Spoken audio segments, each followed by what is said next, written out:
Hi friends, welcome to my channel. ఈరోజు మనం Krylon derma bridal 12 colours గురించి తెలుసుకుందాం. ఇందులో shade, skin tone, under tone గురించి నేను అయితే చెప్తాను. ఫస్ట్ షేడ్ వచ్చి D4. ఇది ఫేర్ స్కిన్ టోన్ వాళ్ళకి సెట్ అవుతుంది. అండర్ టోన్ వచ్చి పీచ్ కలర్.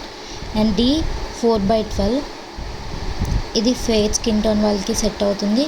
దీని అండర్ టోన్ వచ్చి కూడా peach colour. And next one వచ్చేసి D5. ఇది వైట్ స్కిన్ వాళ్ళకి సెట్ అవుతుంది. ఎల్లో అండర్ టోన్ ఉన్న వాళ్ళకి సెట్ అవుతుంది. And DFT dusky skin tone వాళ్ళకి సెట్ అవుతుంది. అండ్ అండర్ టోన్ వచ్చేసి న్యూట్రల్ అనమాట. అండ్ DJ2 షేడ్ వచ్చేసి డార్క్ స్కిన్ టోన్ వాళ్ళకి సెట్ అవుతుంది. అండర్ టోన్ వచ్చేసి yellow colour.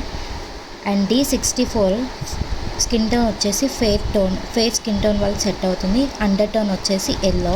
And D65 shade వచ్చేసి fair plus whitish skin tone ఉన్న వాళ్ళకి సెట్ అవుతుంది. పీచ్ అండర్ టోన్ ఇది. అండ్ నెక్స్ట్ వచ్చేసి D742 shade skin tone dark and under tone వచ్చేసి neutral. And next one shade వచ్చేసి D34 skin tone వచ్చేసి yellow orange, under tone వచ్చేసి yellow.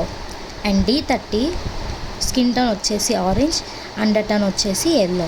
And next D32 shade వచ్చేసి pink, skin tone వచ్చేసి pink and under tone వచ్చేసి peach colour. And D16 shade dark skin tone ఉన్న వాళ్ళకి set అవుతుంది. And under tone వచ్చేసి neutral. ఇది బిగినర్స్కి చాలా హెల్ప్ అవుతుంది. కొత్తగా బ్రైడల్ మేకప్ నేర్చుకునే వాళ్ళకి ఈ షేడ్స్ అనేవి చాలా బాగుంటాయి. క్రైలాన్ డర్మా వాళ్ళది ప్రొడక్ట్స్ అయితే చాలా బాగుంటుంది. ఆ ప్లేట్లెట్ చాలా బాగుంటుంది. అందులో బ్రైడల్ కలర్స్ చాలా ఇలా బ్రైడ్కి సూపర్గా సెట్ అవుతుంది. అండ్ మేకప్ అనేది ఫినిషింగ్గా ఉంటుంది. నా వీడియో కనుక నచ్చినట్లయితే ప్లీజ్ లైక్ చేయండి, షేర్ చేయండి, సబ్స్క్రైబ్ చేయండి. Thank you for watching.